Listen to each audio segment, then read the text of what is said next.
Hey there, welcome to One Take, powered by backers. Right? No judging. Yeah. No judging. And the millennials are really changing that. Is charm. No. All success begins with desire. I feel like I'm on fire right now. Hey there, welcome to One Take, powered by backers. I am Justin Fox. I'm joined here by Jay Mandarino. Jay, thank you very much for joining me on the show. All the way from Canada. All the way from Canada. I'm in Toronto. You're in Mississauga, are you not? Yes. Yeah, so we're both all the way from Canada.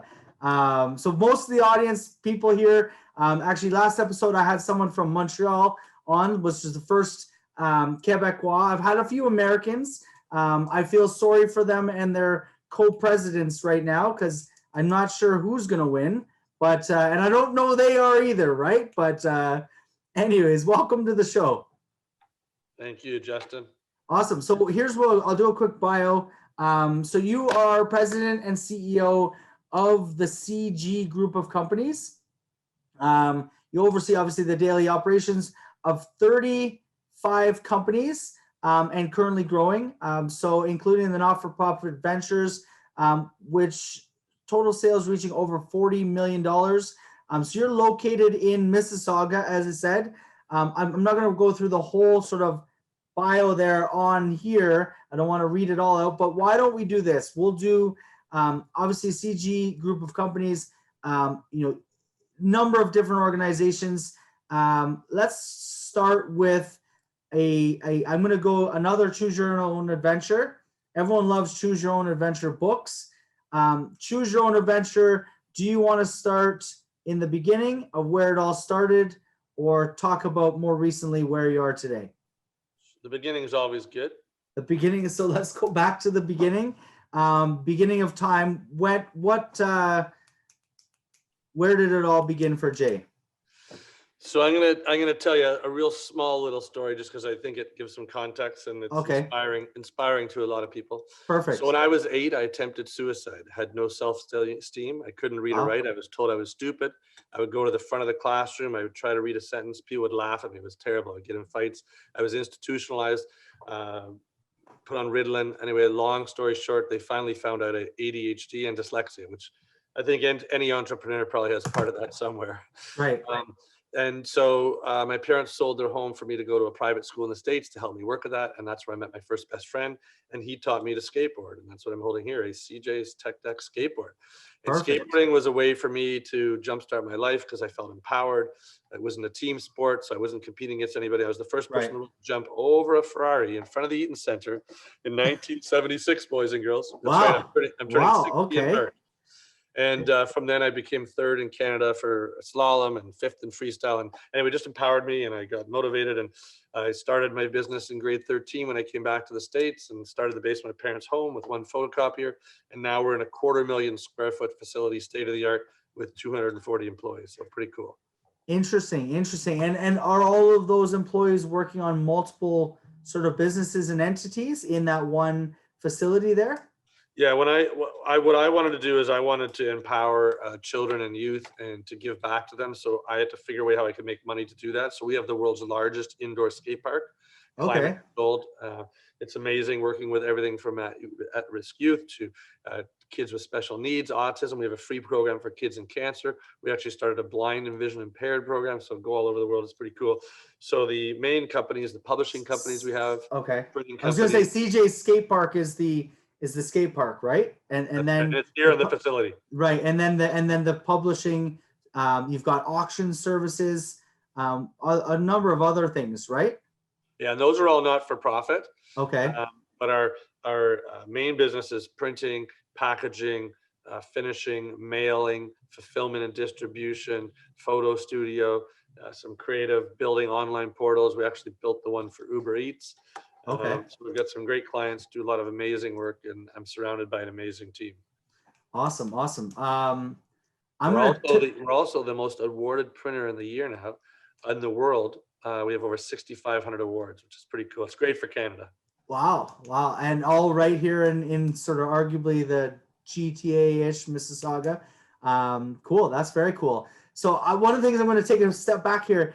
jumped a Ferrari 1976 in front of the Eaton Center. So those who don't know the Eaton Center, it's arguably the iconic mall in downtown Toronto. I'm assuming somewhere along, maybe along, I guess like along Queen, sorry, or down Yonge Street, yeah, Yonge Street, or like right Yonge and Dundas, somewhere in right there. between Queen and Dundas, right in the middle, actually. Wow. Okay. So sort of where that parking garage is there. There's an entrance there, I think, somewhere. That's right. But you're exactly right. Where the two buildings sort of are joined. Yeah. Interesting. So what inspired or transpired to enable you to jump a Ferrari on a skateboard? Like, did you just ollie it? Like, how did you go off a ramp or something? I what the kids call now hippie jump. We called it high jump back then. But so was it moving? So the car was fixed permanent. The board would go underneath. I would jump over and land on the skateboard. Oh, okay, that's cool. I'm glad you asked this because it's a really cool story and not many people ask it. Yeah, no, me and my best friend, we would go down on Fridays and Saturdays and we would do tricks and we'd have a hat and we'd collect money, right? We'd go to the movies, right? Yeah. So every week for several weeks, there was this 308 GTS Ferrari parked there. Okay. The guy was selling lottery tickets for $100 each. Now, $100 now is a lot of money. Imagine back then how much it was. Right. So he wasn't selling many tickets. Right. So of course, 15, I'm a brilliant marketer, right? So I go up to him, I say, hey, I got an idea. Why don't we, get all the media down here? We'll get a huge crowd. I'll jump over the car and then we'll tell everybody to buy tickets after. He goes, oh, that sounds cool. Let me think about it. So it took a few weeks and he talked the insurance company, everybody into it. And so at first I was getting pretty close to the car. He was getting a little nervous and I couldn't see what was going on between my best friend and him. But the guy was getting more and more worried every time I sort of, and I heard after, I said, so what was he saying that whole time? He says, well, he goes like, how many Ferraris have you done? And I go like, you haven't done any cars. I didn't want to tell him that. Says, oh, he hasn't done a Ferrari. He goes, oh, well, what kind of cars has he done? Well, he hasn't done a car. Well, what has he done? Well, he's got a piece of wood and two sticks. And he jumps over that. And the guy's face was like white, right? He was like, oh my God. But anyway, we finally got it. And the crowd went crazy and he sold all the tickets and it was pretty cool. Everyone was happy. That's interesting. So how hard is that to jump a Ferrari? Like, you're going along pretty at a good clip. And then you got to time it. Yeah, you got to get a fair amount of speed and then you time it. And then obviously it's sort of like your momentum carries and then you land on the skateboard on the other side. How many times did you have to practice that? Obviously at home. Officially or unofficially? Yeah, both, I guess. So give me the unofficial number. The interesting thing was originally there was a slight incline where the car was. Okay. But the board was getting too much speed. So we had to move it onto the sidewalk, which was a bigger deal. They had to move the car and there's police. It was pretty funny. So once we got the car flat, I was then able to realize how much speed I needed and be able to jump up and land. And it took about, I'd say 16, 17 times. I never hit the car. It looked like I was going to hit the car, I'm sure, but I never hit the car. I was able to clear it. It was just a matter of timing. I would get one foot several times, then getting both feet. So because the hardest part is probably landing on the board on the other side, right? Like once you jump, or like timing the jump. I mean, there's probably a couple different points. No, you're absolutely right. And what I learned, because who teaches you how to do this, right? No, 1976. This was not a class in school. No, it probably still isn't. Yeah. And first person in the world to jump a Ferrari is pretty cool. There you go. But, you have to jump straight as opposed to sideways, which you'd think you do, but you just can't do it sideways. And you got to start basically from the front of the board, because by the time you're going up, the board's going under and you're going to be more centered on the board. I was like jumping from the back of the board, but the board was gone, so it didn't work. So we had to figure that out. So were you jumping it sideways or lengthwise? No, straight. Front to back? The width of the car. Oh, the width of the car. Okay, so over the hood. And the car, I mean, a Ferrari is a little lower. Like we're not talking a pickup truck. So you're probably jumping about, I don't know, maybe like 3 feet off the ground. So it's a pretty good like height to get to clear your. Did you have to bend your knees up? Oh yeah. Yeah, so you're kind of like really. You're basically springing and you're jumping straight, but you actually have to put your momentum a little forward because you got to clear the car, right? So it's a lot of timing, right? Wow, interesting. And at 15, to have I don't know, like I don't know what I was thinking at 15, but to talk to a guy about marketing his tickets, to get the media down. Like, I mean, at 15, I was, I was smoking a joint on the Scarborough Bluffs.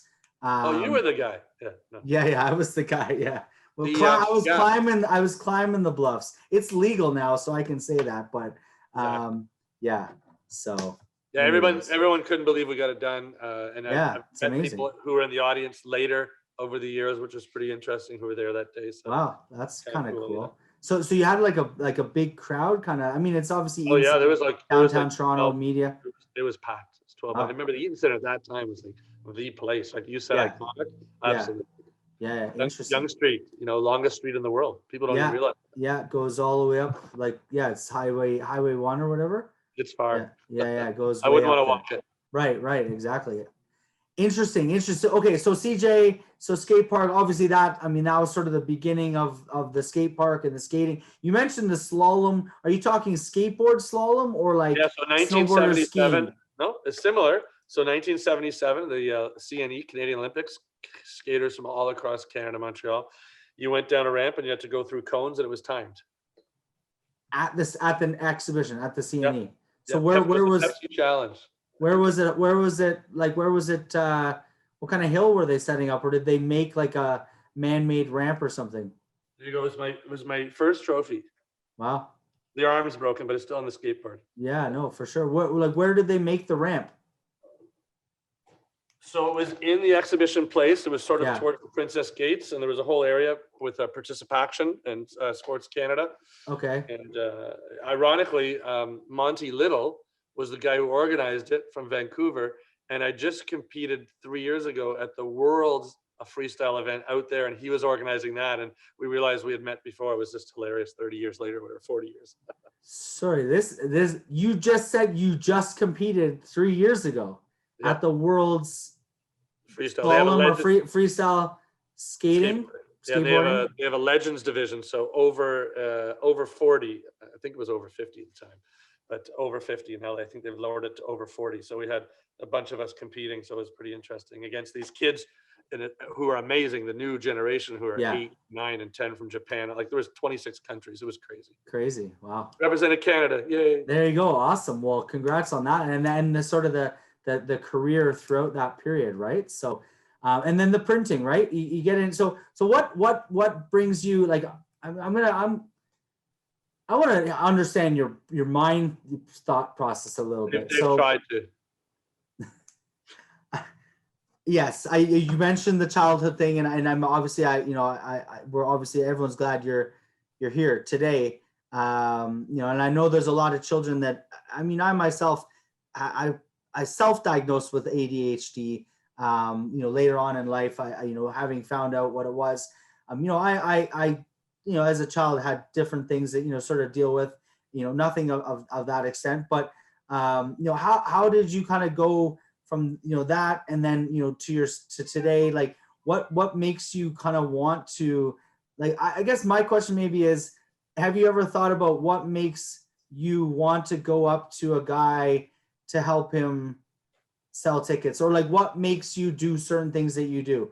Like, not to get too psychological or delving into it. I just think, like, it's interesting from an entrepreneur's perspective. We're talking to entrepreneurs. You're obviously a successful sort of athlete, entrepreneur. You've done different ventures, but it seems like there's a real, like, sort of switch that you can flip on, that, like, from a marketing perspective and like garnering kind of like attention, right? Yeah, I think a lot of entrepreneurs, and certainly if you take some of the most successful ones, they'll all have a story about how you can't do that and how it's not possible, so don't try to, right? People, the naysayers or whatever, right? And I think that's what makes a lot of us different in that way, right? Because we don't, especially me, they told my parents, a psychologist gave a report saying the best I could hope for was, working as a gasoline attendant and maybe a system mechanic, and they should pull me out of school, forget grade school, forget university. So, I think when you're told that enough, I think unfortunately a lot of people believe that. Right. I'm one of those ones who, like you and most entrepreneurs, we go, no, there's got to be a way. Right. So I think, when I was able to do the Ferrari thing, that changed everything, because everybody said, well, it's impossible. The insurance company will never sign off on it. Just everything was against us, right? But we were positive, we did it, and it happened. So, good things happen to good people. Yeah. Obviously that's the case. It's just, it's never sort of like, never give give up, like delving into that too. Like, I love that. So, you obviously were going to do the jump, and did you like actually, reach out to the insurance? Like, did you have to do any of the kind of the legwork at all, or you kind of like were like, I'm going to do this? What did I know about insurance? I didn't even drive a car. Well, this is yeah. Like, where do you even begin, right? The guy who was selling the car he was a salesman. He made money. So he pretty much knew that there was an opportunity there. He loved the idea. He thought it was well. He would watch us every week, and we would draw crowds, right? Right. Okay. Right. We were pretty good. Yeah. So there, and obviously, I mean, you've competed, for 30 more years, at the highest level, right? So I'm assuming you had some skill there. So that's interesting. So you were able to kind of part a little bit. Yeah. I mean, I'm sure. But you know what? It's not so much even the skill. I think we were entertaining. Right. I mean, it was fun. I mean, he's here. You have people walking by, looking at the car. Oh, it was a beautiful car. And then all of a sudden, I mean, we had people captivated there for like longer than they probably thought they were going to be there. Right. You know what? You guys were probably the reason there's little nubs on all the benches and the parks and stuff, right? And it's funny you early say that skateboarders, right? When they make buildings now, I mean, like CIBC, we skated all these buildings, right? Yeah. Now they put the little metal things. The little nubs, right? Those little metal nubs on all the parks, so you can't rail slide any of the park benches, right? Oh, you know your stuff. Very impressive. I mean, I'm not a huge. I mean, I did a little bit as a kid, but I didn't get into it huge. My brother actually was really good at it. But yeah, I know definitely. Right now, skateboarding is going. With COVID, of course, one of the few things you can do by yourself, not a team, and we have kids like we're book solid. It's crazy. Interesting. I guess that's an interesting. So like it's an activity you can get out, do by yourself, socially distanced, and kind of get some exercise and go around. Cardio. People don't realize the cardio involved, the physical fitness, the balance. Yeah. And when I'm talking at schools, I talk to kids, it's the creativity of how some of these kids link their tricks together. I mean, it's incredible talent. Right. Like I remember, I mean, I was never at that level. I could, pretty much just go straight and, kind of maybe do a little jump. But I remember my brother being able to, he would spend hours, like days, weeks, on the driveway, practicing, I'm not even going to say name, but you kick, flip, heel, switch, toe, whatever, right? And I'm like, okay, whatever. And he's like, watch, look, I just did this. It's like, yeah, it's just fun. He's like, no, it's spun this way and reverse that way. And then I'm like, yeah, it's just fun. But the stuff they could do, right, is pretty it's a piece unreal. Of wood, how they can take this piece of wood, generally Canadian maple, and make it perform. And do you want to know what's funny? He can actually do that little one with his fingers and make it do it's called a fingerboard. Yeah. The fingerboard, yeah. Canadian company, by the way. Yeah. But I think that's the thing about skateboarding that's attractive to a lot of people is you do have goals and you can accomplish those and you feel empowered and you go on. And same thing with doing a business. You're going to fail a few times, and there's no school that teaches you how to do this, right? So it's really just plugging away. And when I figured I did the Ferrari thing, I figured, okay, I can do anything now. The sky was the limit, right? To lose? I mean, the guy could have said no, and I would have done it. No problem. Right, exactly. But then it happened. You're like, hey, if I can make it happen, I can do anything. Interesting. So what was sort of the start of, the start of it all? So obviously the skateboarding, I think, that sort of part. I think you went to York? You did. Yeah, went to Gow School in New York, and then came up here to Eastern Commerce for grade 13, which no grade 13s anymore now. Right, yeah. University. But I mean, I think that one of the pivoting points was when I first figured out I hate the word disability, but what my challenge was. Yeah. And then I met my first real best friend who just empowered me and believed in me and encouraged me. And Kevin Watts, we're still best friends to this day. And we went skateboarding. I mean, do you know Toronto pretty well? I born and raised, yeah. So Russell Hill Road? Do you know that street? Yeah. So you go sort of Rosedale area. Forest Hill. Forest Hill. Sorry, Forest Hill. Yeah. Russell Hill. I used to cut some lawns on there, landscaping. Big lawns. During my university days. Yeah, exactly. Big, huge lawns. So there's this great winding road. It was great for skating down, right? And he would get his grandmother to wait at the bottom of the road for us, pick us up in her car and drive all the way top. It was hilarious. And we do this 10 times in a row. Right. But anyway, we had so much fun. And I think that, encouragement, when you talk to some of these entrepreneurs and take some of the most successful people in the world, they always tell you they have mentors or people who inspired them. So as a childhood friend, Interesting. So And then so you get it. I'm sort of wondering like what got you into like obviously you had the marketing knack. Like, did you jump right into entrepreneurship, like start a business?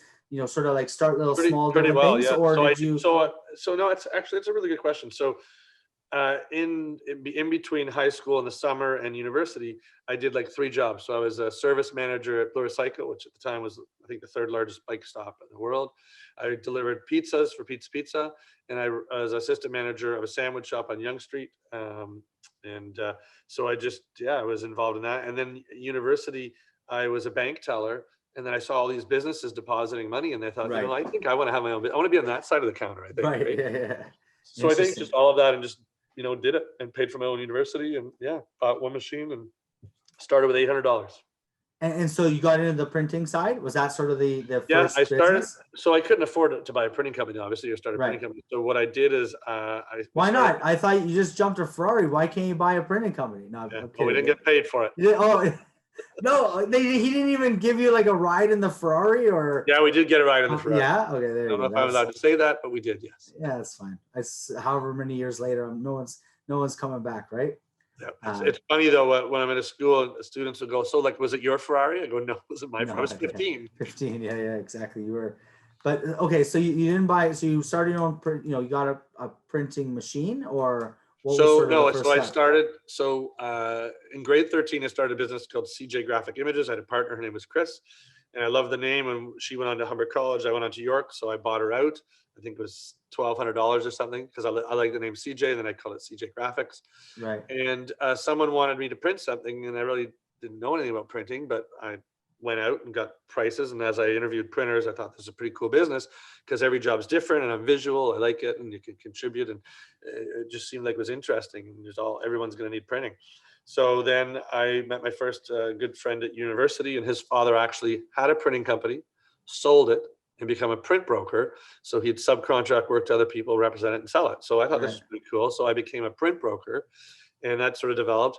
And then last year, university, I ended up with a ski accident where I almost lost my left leg, was in the hospital for almost a year, 10 years, crutches, cane, and wheelchair. So while I was in the hospital bed, stuck there, the business started growing and growing, and my friends would do the deliveries. I'd be on the phone. I learned about telemarketing, and it just grew and grew. So I was going to go back and finish my degree because I was short 3 credits, but it just didn't make sense because the business was so busy. And then it just grew. And then eventually I said, I got to buy my own press. So I'd start off with a photocopier, then another machine, and now it's crazy. It's huge. Interesting. So I just I'm pulling some words here that you said. So 1 year, no walking, 10 years in a wheelchair? No, 10 years, wheelchair, crutches, canes, learning to walk again. Over a 10-year period. Yeah. And so because they were gonna amputate at one point. Like they had to take part of my hip bone out. I basically semi-paralyzed below the knee, and then they had to take out some muscles, and they took out a tendon that connected my main left toe. shit. So I would go back and get an X-ray every 5 years, and the doctor would go, "So do you still skateboard and ski?" I goes, "Yeah." He says, "You went psychiatry on the 10th floor." But skiing though, right? Like downhill skiing. I was racing. Wow. Dutch, yeah. Wow. Okay. So that was sort of just as you were starting out in the print brokering and the business. I was brokering through university. Okay. So I was just finishing, yeah. Wow. Cool. So print. I mean, so printing as in we're not talking like newspapers, or we're talking like graphics and designs on like merchandise, pens, books, packaging, everything, right? Like now we're doing the PlayStation 5 boxes. And they're coming out. When are they coming? When are you guys shipping them? I heard they're coming out this month, right? PS5? Yes, American Thanksgiving being launched. Is that when it comes out? Interesting. Yeah, Someone just mentioned that. It's an amazing game. And my projections are probably different from theirs, but I think they are going to go off the roof, especially because of COVID, and they're not going to have enough. They're going to have to be manufacturing. Yeah. It's a great. Do you know how many they've manufactured? Any insights? I can't comment on that, but no, but it won't be enough. Won't be enough. Yeah, I guess. I mean, think about it. Most people are stuck in their home.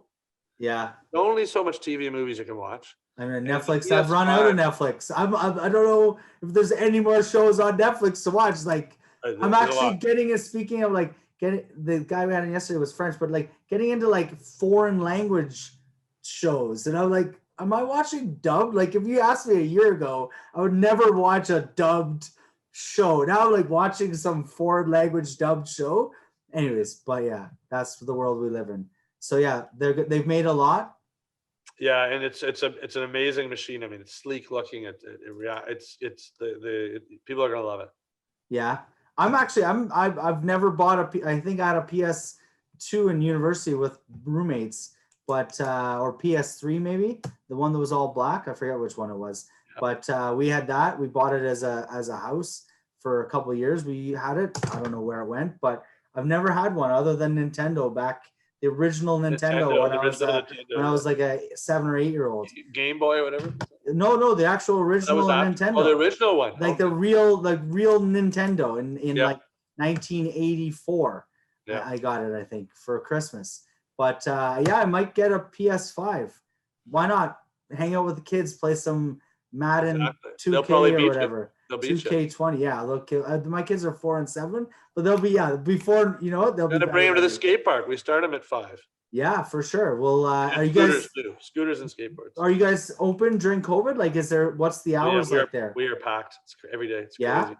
Yeah, we're limited obviously because of COVID, how many people can come at a time and stuff. How does it impact venues like that? Like it's like well, we're different because we're a school, and of course, most of the people are coming to practice. We were a qualifier for the Olympics. Okay. It was supposed to be in the Olympics last year, of course, postponed.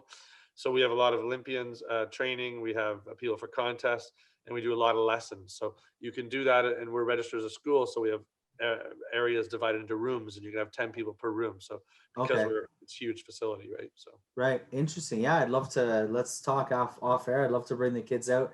They've never tried skateboarding, but they do have the little like those 2-wheel scooters. They use those. Yeah, lots of scooters. So yeah, we could try that out or get them on skateboarding. We were actually looking at getting them into either snowboarding or skiing this winter, somewhere up north, maybe Blue Mountain. So snowboard. So they may not open, eh? There's some rumors right now. It's pretty crazy. At all? Yeah. Like the ski resorts won't open? There's a rumor right now. I mean, I hope it's not going to happen. I think it's crazy personally, but yeah, there's talk of that. I guess the issue is, where do people eat? How are they going to do that part of it? But I mean, how do you get on the chair left together? But I mean, people are already in a suit. They already got goggles. They already got a helmet. You got gloves, so most likely you're very safe, and you're not that close to each other. So anyway, it's crazy. I mean, we were there. Snowboarding and skateboarding very similar, all heel, toe, and feet. So yeah, I snowboarded. I skied when I was younger, but then I got into snowboarding later on. I enjoyed snowboarding. It just seemed like a better challenge. I don't know. But I was just gonna say, Blue Mountain. We were there in the summer. It was open. I mean, obviously the ski part was not, but like the restaurants and the whatever you call the bottom before part. They closed them all down. Yeah, this is like, I mean, July, August sometime, right? And everything, I mean, everyone was wearing masks and stuff, but yeah, that's interesting that they would just completely shut it down. Kind of sucks. It would be terrible for the industry, and of course, everybody's boycotting around it, and I think it's wrong. So, Wow. Well, yeah. On that note, I hate to end it on a solemn note, but we'll definitely connect. We'll bring the kids out for some skateboarding to CG's skateboard. Everyone else, where are you guys located? There's a website, right? CJ's. Yeah, www.cjskatepark.com or www.cj graphics. We're at 560 Hensel Circle in Mississauga, just north of the QEW, west of 427, and right at Coffee. So right by the mall there's a mall, isn't there, right? That's a little more east. That's Sherway. We're west. So we're west of the other way. You got Dixie, Cothra. We're up Cothra. Right. Interesting. Cool. Awesome. So yeah, check out CJ's skate park. I'm going to end it off with one last question. One word that you could say to a younger you. What would it be? Piece of advice. One word. One word? Yeah. One word. I can do 2 words. You can do 2 words. Do 1 or 2. Yeah. Either or. Never give up. Never give up. All right. Perfect. I think that's 3 words. Well, if you put it together. Yeah. I guess, believe. Believe. There you go. Believe in yourself, believe in your gut feeling, believe in what your heart tells you, and just don't be the naysayers out there. Don't be, just do what you think, because entrepreneurs and most of us, if we go by our gut feeling, 99.9% of the time it's right. Yeah. So believe in yourself. There you heard it here, folks. First ever man to jump a Ferrari on a skateboard, 1976 in front of the Eaton Center. Jay Mandarino, thank you very much for joining me. I really appreciate you joining the show. Justin Fox, it's been a pleasure. I hope you all have had a great time, and I wish you all success in whatever you want. There you go. Exactly. This is One Take, powered by backers. Justin Fox, Jay Mandarino. Enjoy yourselves. Peace. Have a good day. Hey there. Welcome to One Take, powered by backers. No judging. Yeah. No judging. And the millennials are really changing that. Is charm. No. All success begins with desire. I feel like I'm on fire right now.